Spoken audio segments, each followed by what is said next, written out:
Apa judulnya Bapak Ibu? Tubuh Yesus. Mari kita buka Alkitab kita, Keluaran 12 ayat 13. Dan darah itu menjadi tanda bagimu pada rumah-rumah di mana kamu tinggal. Apabila aku melihat darah itu, maka aku akan lewat daripada kamu. Jadi tidak akan ada tulah kemusnahan di tengah-tengah kamu apabila aku menghukum tanah Mesir. Haleluya. Allah melewatkan orang Israel. Kenapa Bapak Ibu? Karena ada tanda darah di rumah mereka. Ada tanda darah di ambang pintu mereka, ambang atas, kiri dan kanan. Jadi Allah meluputkan mereka dari tulah, dari kematian anak sulung. Bukan karena di rumah itu ada orang kudus, bukan karena di rumah itu ada pendeta, bukan karena di rumah itu ada porohanger, bukan Bapak Ibu, atau si tua, tidak. Tapi karena ada tanda darah di rumah itu. Haleluya Bapak Ibu. Hal yang sama juga nanti akan terjadi bagi kita Bapak Ibu. Saudara selamat, saudara bebas dari maut, saudara masuk surga, bukan karena kebaikan saudara, tapi ada tanda darah Yesus dalam diri saudara. Karena apa yang terjadi pada bangsa Israel di Mesir, itu nanti menuju kepada Yesus. Karena itulah Alkitab juga berkata Bapak Ibu, kita ditebus, Yesus mati untuk menebus kita pada saat kita berdosa. Jadi bukan pada saat kita baik Bapak Ibu, tidak. Tapi ketika saudara ditebus, dan disitulah saudara kemudian berubah, menghasilkan buah-buah roh. Jadi saudara ditebus bukan pada saat saudara baik, tapi ketika saudara sudah ditebus, disitulah ada kebaikan, buah roh saudara hasilkan. Amin. Yes.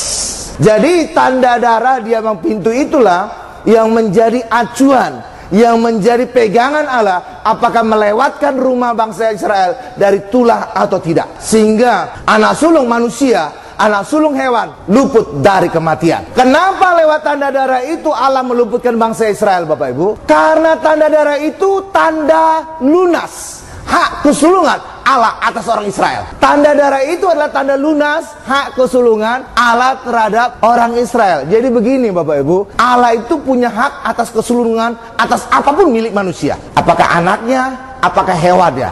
Tetapi kalau sudah dibayar tanda kesulungan ini, maka manusia bebas dari hak Allah tadi Bapak Ibu. Dan itu yang terjadi pada bangsa Israel. Ketika mereka memberikan tanda darah di ambang pintu mereka, itu menjadi tanda lunas bahwa hak Allah atas kesulungan pada rumah orang Israel itu sudah dibayar lunas. Karena itu Allah tidak menyambut nyawa mereka.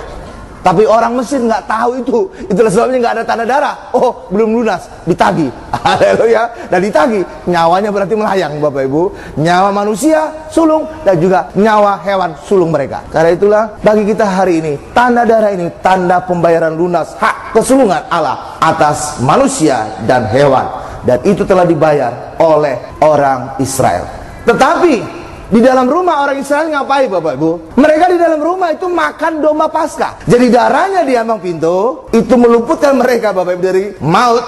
Maut artinya hak kesulungan Allah dilepaskan dari mereka. Tetapi di dalam rumah mereka itu makan domba Paskah. Lalu apa manfaat domba Paskah bagi mereka Bapak Ibu? Lewat domba Paskah ini yang mereka makan dagingnya, mereka menjadi kuat, mereka menjadi sehat. Itulah sebabnya di dalam Mazmur dikatakan, ketika bangsa Israel keluar dari tanah Mesir membawa harta benda orang Israel, tidak ada satu orang pun yang lemah, yang sakit, yang mati. Itu luar biasanya. Haleluya. Hal yang sama juga nanti akan menuju kepada kita Bapak Ibu.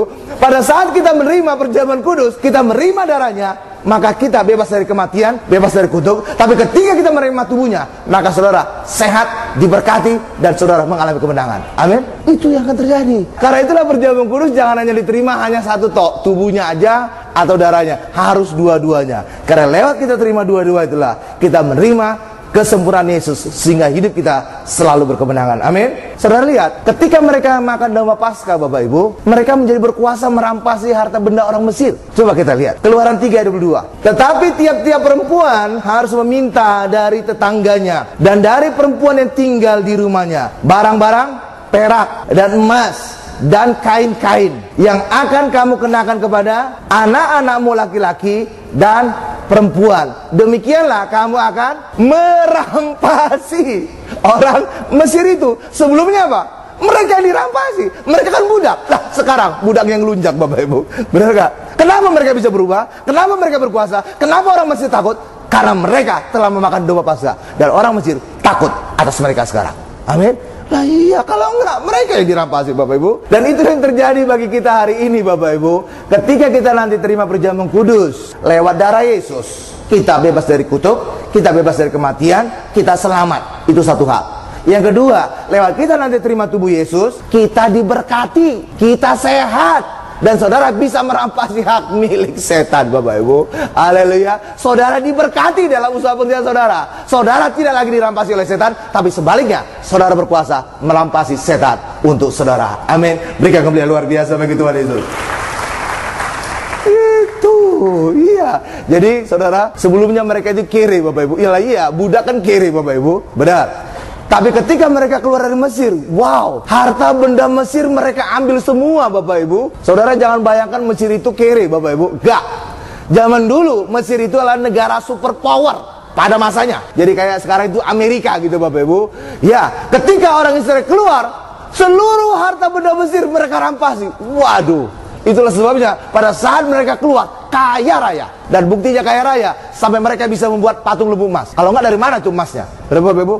Haleluya. Lah iya dong. Dari mana tuh Mas? Lah itu dirampasi dari Mesir itu. Haleluya Bapak Ibu. Ya, jadi mereka tuh kaya raya. Karena itulah saudara harus punya iman juga dalam kita Yesus Kristus.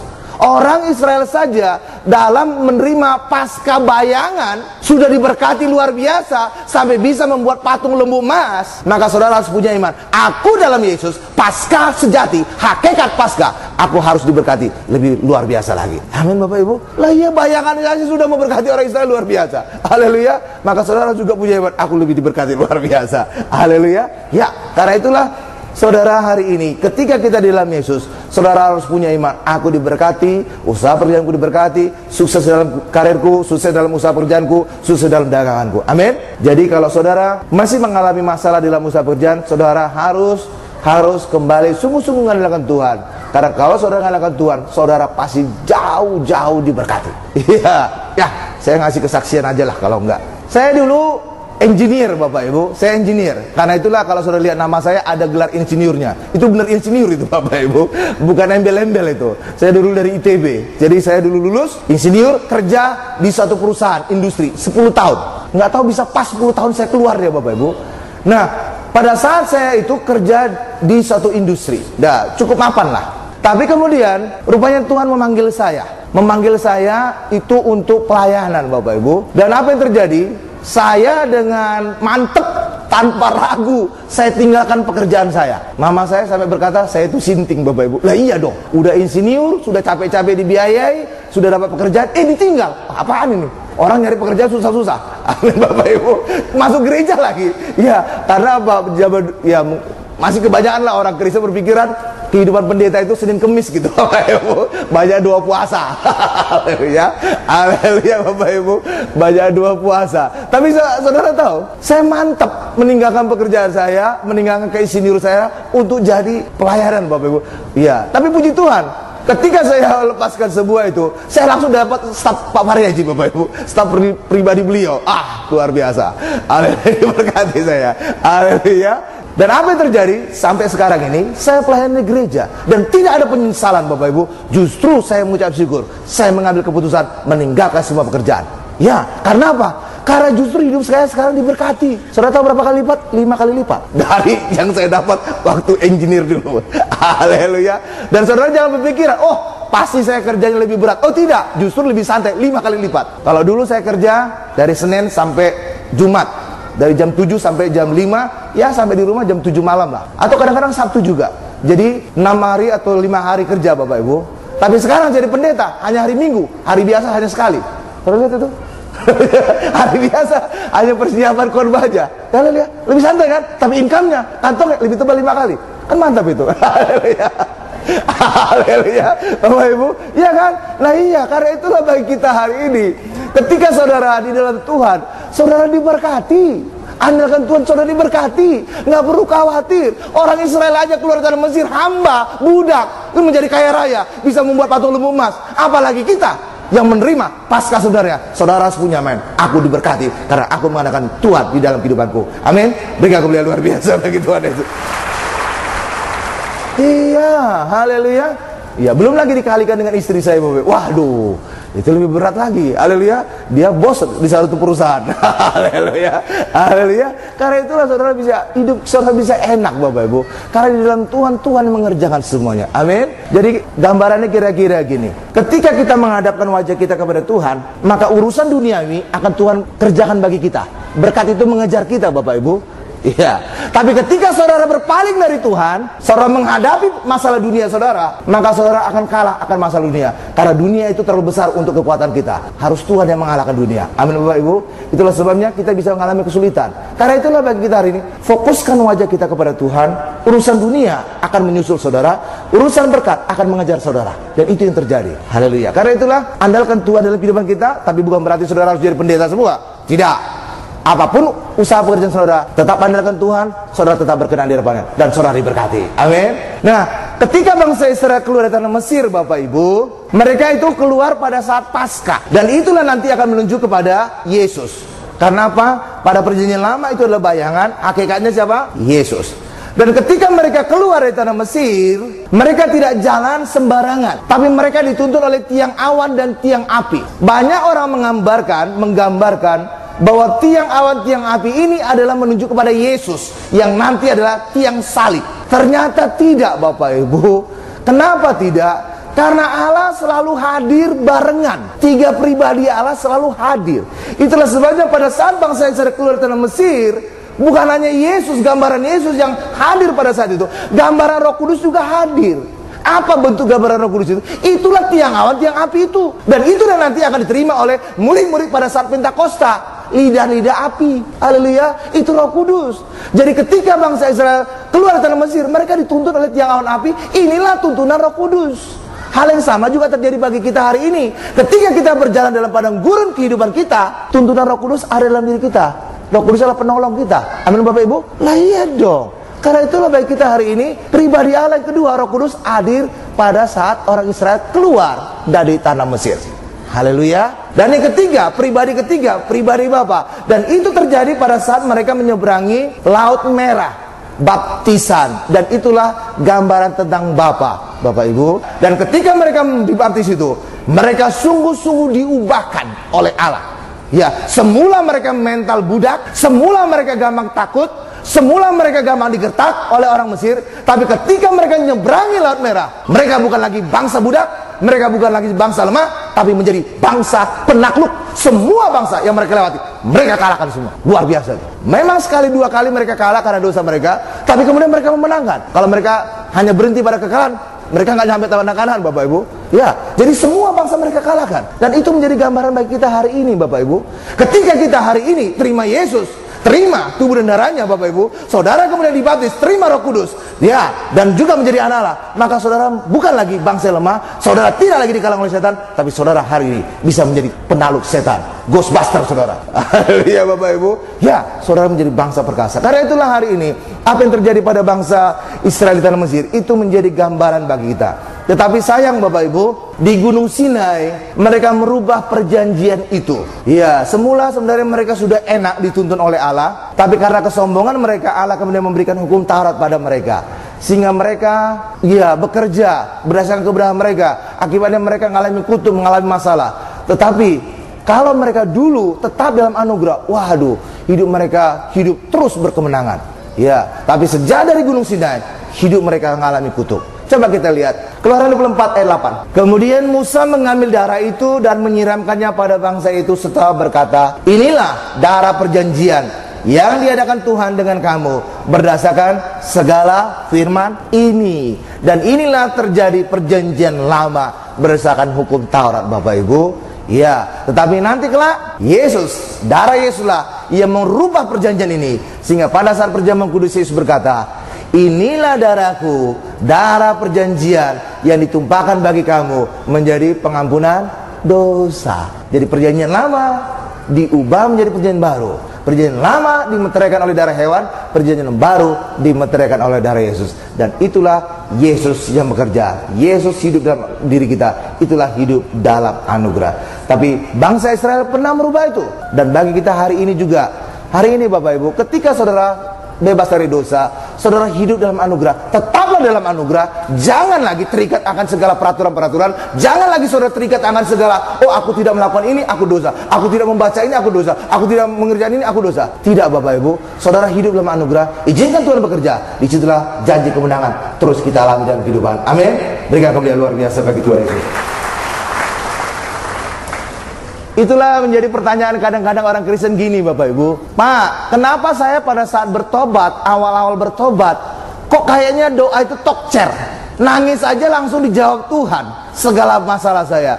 Ya, ngerengut aja Tuhan sudah tahu masalah saya, langsung dapat jalan keluar. Tapi sekarang setelah tahunan saya jadi orang Kristen, kok doa ini mentok terus Pak? Kenapa Pak? Ya, karena begini Bapak Ibu, pada saat saudara pertama kali bebas dari dosa, saat saudara bertobat, maka saudara hidup dalam anugerah. Tetapi setelah saudara hidup sebagai orang Kristen, ketemu dengan pendeta, ketemu dengan kakak rohani, dan mereka memberikan banyak hukum kepada saudara. Kamu harus melakukan hukum Taurat ini, kamu kalau tidak kamu dosa. Kamu harus membaca 10 pasal, kalau tidak kamu dosa. Kamu harus melakukan ini, kalau tidak kamu dosa. Jadi saudara dijejali dengan segala peraturan, beban, kewajiban, segala macam. Kalau tidak berdosa. Jadi apa artinya ini Bapak Ibu? Saudara berdosa atau tidak tergantung saudara. Ini yang salah. Bagi kita hari ini, segala dosa sudah dibebaskan oleh Yesus. Amin. Jadi ketika saudara hidup lama sebagai orang Kristen, fokus saudara bukan lagi kepada Yesus, tapi kepada diri saudara. Saya harus melakukan ini kalau tidak dosa. Saya harus melakukan ini kalau tidak dosa. Jadi fokusnya diri saudara, bukan lagi Yesus. Itulah sebabnya ketika saudara sudah semakin lama jadi orang Kristen, doa rasanya mentok. Kenapa? Fokusnya bukan lagi Yesus, tapi fokusnya kepada diri saudara. Hari ini mari, sebagaimana saudara dulu bertobat awal-awal, fokusnya kepada Tuhan, saudara menangis di dalam Tuhan. Hal yang sama juga hari ini, hidup andalkan Tuhan, hidup dalam anugerah, itulah terus memberikan kemenangan bagi kehidupan kita. Amin. Yes. Haleluya. Sekarang kita masuk pada bagian kedua. Makan daging domba Paskah. Coba kita lihat Keluaran 12 ayat 8. Dagingnya harus dimakan mereka pada malam itu juga, yang dipanggang. Mereka harus makan dengan roti yang tidak beragi beserta sayur pahit. Haleluya Bapak Ibu. Dan lewat makan domba Paskah inilah, maka ketika mereka keluar dari tanah Mesir, mereka sehat, mereka kuat, tidak ada yang lemah, tidak ada yang sakit, bahkan tidak ada yang mati Bapak Ibu. Selanjutnya di padang gurun mereka makan apa Bapak Ibu? Mana. Haleluya. Dan mana ini juga sama itu. Iya, ini juga menuju kepada Yesus. Tapi Yesus lebih dari roti mana? Lebih, karena Yesus adalah roti hidup. Amin Bapak Ibu. Ya, ini ada dagingnya kan Bapak Ibu. Oke. Dan apa yang terjadi ketika mereka makan mana selama 40 tahun di padang gurun? Dan luar biasa aja lagi Bapak Ibu, bukan hanya makan mana mereka. Pagi mereka makan mana selama 40 tahun loh. Sore mereka makan apa Bapak Ibu? Burung puyuh. Wow. Pagi makan roti, sore makan daging. Wah, selama 40 tahun. Rasanya nggak gitu-gitu amat kita. Haleluya Bapak Ibu. Haleluya. Itu selama 40 tahun loh Bapak Ibu. Artinya apa? Orang Israel berjalan di padang gurun yang gersang, yang kering. Mereka tidak kekurangan gizi. Mereka kelebihan gizi malah. Haleluya. Iya dong. Makannya roti, iya, makannya juga daging. Wah, mantap banget itu. Haleluya Bapak Ibu. Ya, luar biasa. Dan apa yang terjadi? Alkitab berkata, pakaian mereka tidak rusak selama 40 tahun. Kasut mereka tidak rusak selama 40 tahun. Wow, tetap baru. Ya, tapi saya tidak akan bayangkan saudara terus memakai pakaian yang sama. Wah, seminggu aja mereka pakai yang sama, aromanya aroma terapi itu Bapak Ibu. Bapak Ibu, iya kan? Ya, jadi mereka itu pasti ganti, tetapi tidak rusak. Kenapa mereka tidak rusak? Karena mereka makan mana tadi, pemeliharaan Tuhan terus dinyatakan dalam diri mereka. Hal yang sama juga terjadi bagi kita Bapak Ibu. Saat kita terima perjamuan kudus yang lebih dari roti mana, maka saudara harus juga punya iman. Aku juga diberkati sepanjang padang gurun kehidupanku. Amin. Karena perjamuan kudus itu lebih dari roti mana. Haleluya. Bahkan mereka juga minum air dari gunung batu Bapak Ibu. Ya, itu juga luar biasa. Itu mujizat. Kenapa? Di padang gurun itu biasa tidak ada air. Tapi apa yang terjadi? Mazmur berkata, dari bukit batu mengalir air yang deras membentuk sungai. Ya, jadi luar biasa. Bangsa Israel tidak ngantri air Bapak Ibu, kicir-kicir airnya, tapi berbual-bual membentuk sungai. Jadi mereka tinggal berdiri di tepinya, air sungai mengalir derasnya di padang gurun loh. Karena itu luar biasa itu. Karena itulah bagi kita hari ini hal yang sama juga terjadi bagi kita Bapak Ibu. Ketika kita dalam Yesus, roti hidup, air hidup akan terus berlimpah dalam diri kita. Saudara terpelihara sempurna. Saudara tidak kekurangan gizi. Saudara tidak kekurangan makanan. Amin Bapak Ibu. Saudara terpelihara. Kenapa? Hari ini kita juga hari ini terima perjamuan kudus. Saudara sehat, saudara diberkati, dan kemenangan terus kita alami dalam kehidupan. Berikan kemuliaan luar biasa bagi Tuhan Yesus. Haleluya, haleluya. Coba kita lihat bahwa mereka pagi-pagi dapat roti mana, sore-sore dapat burung puyuh. Keluaran 16 ayat 12. Aku telah mendengar sungut-sungut orang Israel. Katakanlah kepada mereka, pada waktu senja kamu akan makan daging. Wow. Dan pada waktu pagi kamu akan kenyang makan roti. Maka kamu akan mengetahui bahwa akulah Tuhan Allahmu. Saudara lihat itu? Pagi makan roti, sore atau senja makan daging. Wah, gizi mereka terpelihara sempurna. Di padang gurun loh Bapak Ibu. Di padang gurun loh. Artinya apa nih Bapak Ibu? Di padang gurun mereka tidak kekurangan gizi. Artinya situasi dunia tidak mempengaruhi saudara. Apapun situasi saudara baca di koran, saudara lihat di televisi, ketika saudara dalam Yesus, itu semua tidak terpengaruh terhadap saudara. Karena saudara di bawah pemeliharaan Tuhan. Amin. Bahkan seandainya juga ribuan orang rebah sebelah kiri saudara, puluhan ribu rebah sebelah kanan saudara, saudara tidak mengalami. Saudara hanya menonton saja di TV.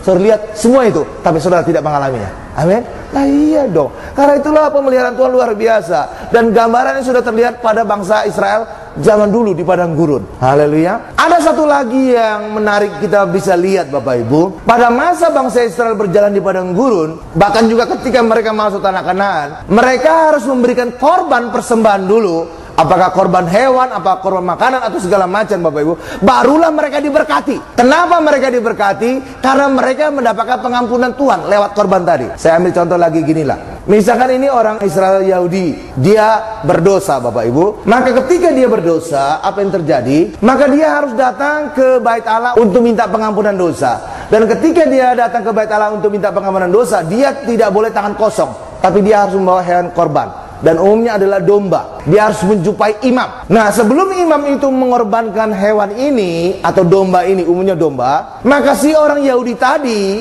harus menumpangkan tangan pada si domba tadi.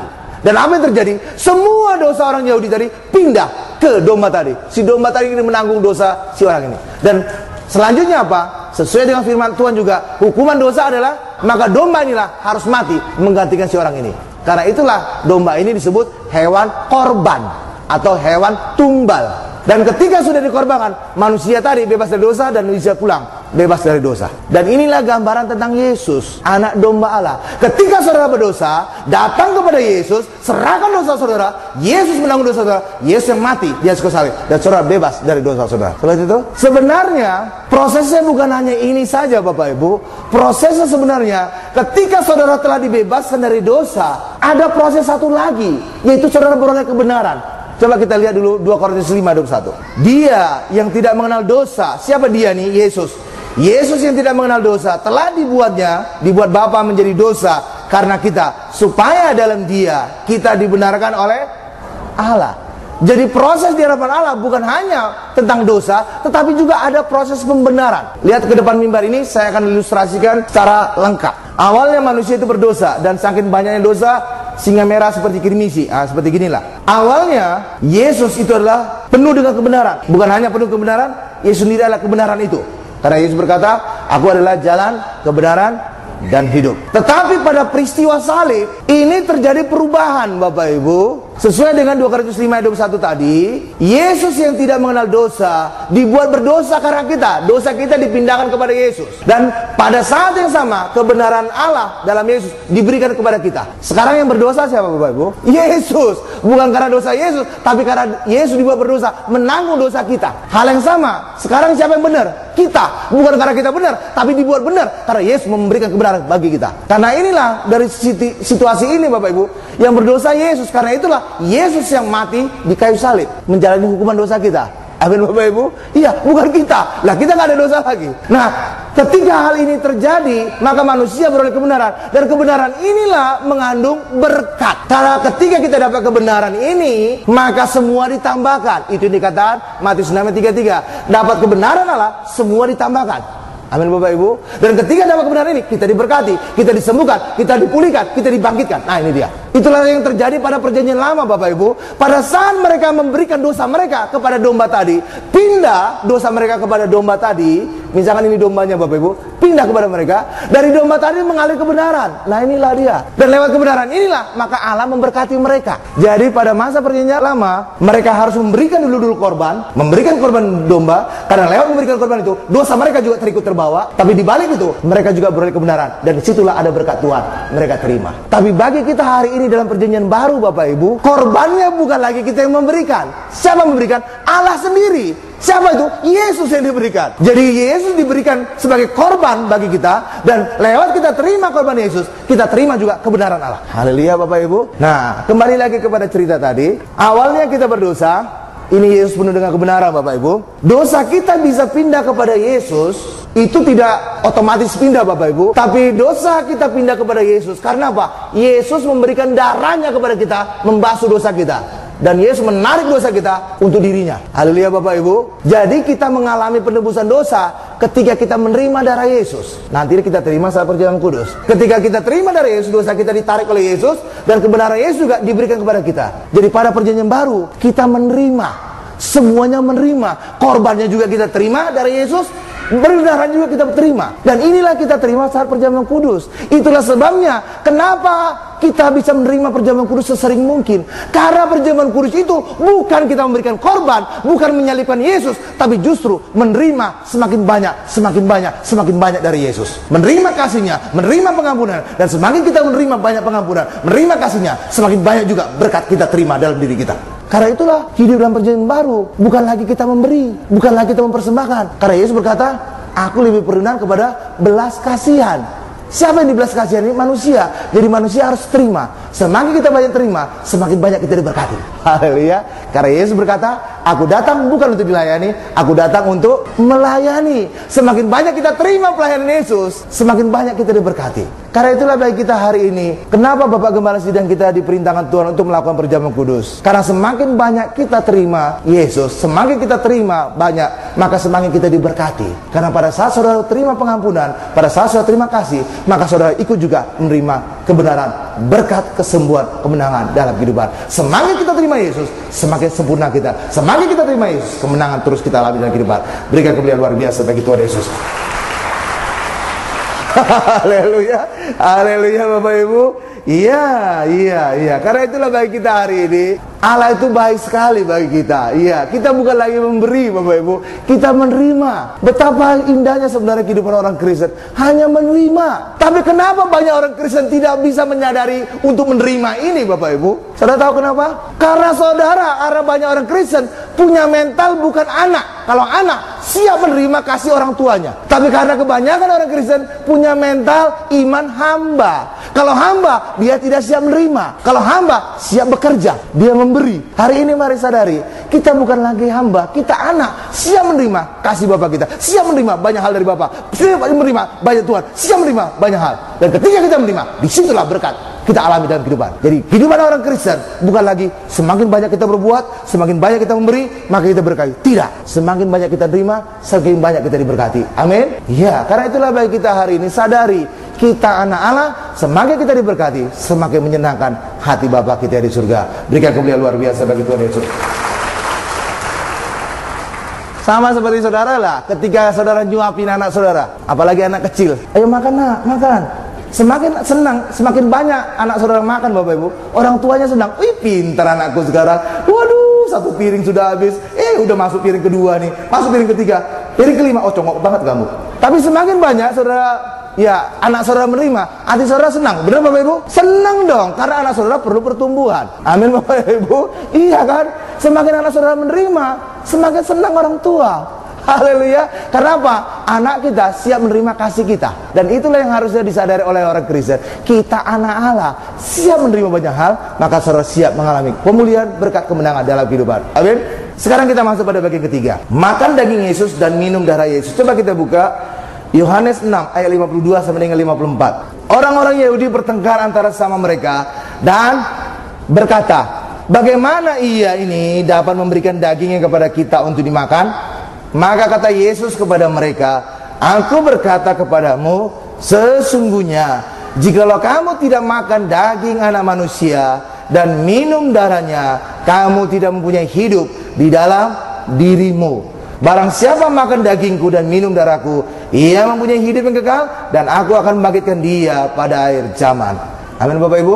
Sekarang lihat kepada saya Bapak Ibu. Yang dipertengkarkan oleh orang Yahudi itu tidak masalah darahnya Bapak Ibu, tapi dagingnya. Kenapa masalah darah tidak dipertengkarkan? Karena mereka tahu darah itu urusan dengan Tuhan. Karena itu mereka nggak ada masalah dengan darah, tapi masalah daging. Hal yang sama juga terjadi pada jemaat di Korintus. Paulus menegur jemaat Korintus, kamu tidak mengakui tubuh Kristus, maka kamu akan banyak yang lemah, banyak yang sakit, dan tidak sedikit yang meninggal. Tidak berbicara tentang darah. Darah nggak ada masalah, karena ketika darah itu urusan Allah dan kita terima, nggak ada masalah. Tapi urusan daging itu sering bermasalah. Sering orang Kristen tidak menerimanya Bapak Ibu. Coba kita lihat Korintus sekarang. 1 Korintus 11 ayat 9-30. Karena barang siapa makan dan minum tanpa mengakui tubuh Tuhan, ia mendatangkan hukuman atas dirinya. Sebab itu banyak di antara kamu yang lemah dan sakit, dan tidak sedikit yang meninggal. Nah, ini meninggal ini bukan kebinasaan, bukan mati kekal Bapak Ibu, tidak, tapi mati sementara. Karena itulah Alkitab bahasa Inggris bukan binasa, tetapi disebut sleep, tidur. Jadi kenapa banyak orang yang lemah sakit? Karena lewat tubuh Yesus, pada saat saudara perjamuan kudus, saudara menerima tubuh dan darah Yesus. Benar Bapak Ibu ya? Yang banyak ditolak oleh orang Kristen adalah tentang tubuh. Kalau darah, semua orang Kristen pasti menerima darah Yesus Bapak Ibu. Coba saudara tanya siapapun orang Kristen, pasti percaya mereka ditebus oleh darah Yesus. Benar Bapak Ibu? Nggak ada yang berkata aku ditebus karena pergi ke dukun. Nggak ada itu. Semua orang Kristen yakin mereka ditebus oleh darah Yesus. Tetapi masalah tubuh, tidak semua orang Kristen 100% menerima lewat tubuh Yesus kita sembuh. Buktinya, sebagian orang juga pergi ke dukun. Kalau darah, tidak ada yang meragukan ini. Nggak ada orang nyari keselamatan ke dukun. Nggak ada orang nyari keselamatan ke Gunung Kawi. Benar? Tapi masalah berkat. Masalah berkat, ini nggak semua orang yakin Bapak Ibu. Nggak 100%. Haleluya. Ya, sejak zaman dulu itu. Sejak Korintus, sejak juga ya pada masa Yesus Bapak Ibu. Kalau darah Yesus, wah nggak ada pertanyaan itu. 100% orang Kristen percaya aku ditebus oleh darah Yesus. Nggak ada keraguan. Tapi masalah tubuh, nggak semua orang Kristen percaya aku diberkati oleh tubuh Yesus, aku disembuhkan oleh tubuh Yesus. Buktinya mereka pergi ke dukun, buktinya mereka ke Gunung Kawi. Benar Bapak Ibu? Haleluya. Tapi keselamatan, nggak ada tawar-tawar, darah Yesus yang menebus. Amin. Iya, ini sejak zaman dulu. Karena itulah bagi kita hari ini Bapak Ibu, mari saat kita perjamuan kudus, bukan hanya kita 100% menerima darah Yesus, saudara juga harus percaya 100% oleh tubuh Yesus kita sembuh, oleh tubuh Yesus kita diberkati. Dan itu yang membawa kemenangan bagi setiap orang Kristen. Ya, karena itu jangan keraguan lagi, jangan ada ragu lagi Bapak Ibu. Sungguh-sungguh yakin, ini tubuh Yesus memberikan kita keselamatan, bukan keselamatan, berkat kesembuhan Bapak Ibu. Dan ketika saudara tidak meragukan itu, maka kemenangan pemulihan akan luar biasa kita alami dalam kehidupan. Amin. Dan harus kita terima dua-duanya ini, karena inilah wujud Yesus secara utuh. Dan itu dikatakan Yohanes 1 ayat 17. Sebab hukum Taurat diberikan oleh Musa. Jadi hukum Taurat itu sisinya Musa Bapak Ibu. Tetapi kasih karunia dan kebenaran datang oleh Yesus Kristus. Jadi Yesus dengan hukum Taurat itu dua hal yang berbeda. Jadi misalkan ini hukum Taurat Bapak Ibu, ini hukumnya. Makanya hukum Taurat disebut hukum. Dalam Alkitab bahasa Inggris satu kata law. Yesus solusinya. Jadi ini dua hal yang berbeda. Karena itulah orang Kristen di dalam Yesus jangan lagi di hukum Taurat. Ini bisa kacau. Tak buktinya apa Pak? Begini buktinya. Bukti pertama, Yesus menebus kita dari kutuk hukum Taurat. Buktinya Galatia 3 ayat 13. Coba kita lihat. Kristus telah menebus kita dari kutuk hukum Taurat. Jadi hukum Taurat itu mendatang kutuk. Bukan kata saya, kata ayat itu Bapak Ibu. Haleluya. Hukum Taurat itu mendatang kutuk. Haleluya. Dan itulah yang ditebus oleh Yesus. Oke Bapak Ibu? Itu kata ayat ya, bukan kata saya kan? Amin. Jadi hukum Taurat itu dua hal yang berbeda dengan Yesus. Yesus menebusnya, ini yang mendatang kutuknya. Haleluya. Itu satu bukti. Yang kedua, berdasarkan Alkitab, Allah berkata, imam dalam hukum Taurat siapa Bapak Ibu? Imam berlaku selamanya. Harun dan keturunannya. Ini berlaku selamanya Bapak Ibu. Dan itu dimeteraikan lewat tongkat Harun yang bertunas. Bukan hanya bertunas, bahkan berbuah, badam. Karena pernah orang Israel memberontak terhadap keimaman Harun. Jadi Harun menjadi imam selamanya untuk hukum Taurat. Yesus, kita dalam Yesus, imam kita siapa Bapak Ibu? Yesus, itu imam agung kita, Ibrani 8 ayat 1. Itulah sebabnya, ketika kita di dalam Yesus, jangan lagi di dalam hukum Taurat. Kalau saudara di dalam hukum Taurat, imam besar saudara jadi dua, Yesus dan Harun. Dan kalau imam dua, oh itu kacau orang Kristen. Dan itu yang terjadi pada saat bangsa Israel pada masa Yesus. Imam besarnya dua. Siapa namanya Bapak Ibu? Hanas dan Kayafas. Itulah sebabnya orang Israel kacau pada saat itu. Mereka dijajah oleh bangsa Romawi. Dan yang kedua, raja mereka Herodes. Siapa Herodes itu? Itulah keturunan Esau. Padahal Esau itu bukan yang diberkati. Bapak nenek moyang mereka lah Yakub yang diberkati, Ishak. Udah Bapak Ibu? Karena itulah kehidupan mereka kacau. Kenapa? Imam besarnya dua. Itulah sebabnya orang Kristen juga, kalau sudah di dalam Yesus, masih juga di dalam Taurat, imam besarnya dua, hidup mereka jadi kacau. Tidak diberkati itu Bapak Ibu. Hari ini mari kita dalam Yesus, imam besar kita hanya satu. Namanya Yesus Kristus. Dan itulah yang dikatakan di dalam Ibrani 8 ayat 1. Inti segala yang kita bicarakan itu ialah kita mempunyai imam besar yang demikian, yang duduk di sebelah kanan, yang maha besar di surga. Amin Bapak Ibu. Siapa namanya? Yesus. Haleluya. Jadi bukan lagi Harun. Karena itulah bagi kita hari ini di dalam Yesus kita punya hanya imam besar, Yesus namanya. Karena itulah bagi kita hari ini kita juga menerima perjamuan kudus, kita terima tubuh dan darahnya. Dan itulah yang memberikan kita, lewat darahnya kita beroleh pengampunan, lewat tubuhnya kita disembuhkan, lewat tubuhnya kita diberkati, lewat tubuhnya kita dibangkitkan. Terima tubuh dan darahnya secara komplit, maka saudara hidup selalu berkemenangan. Amin. Berikan kemuliaan paling dahsyat luar biasa bagi Tuhan Yesus. Kita tundukkan kepala kita.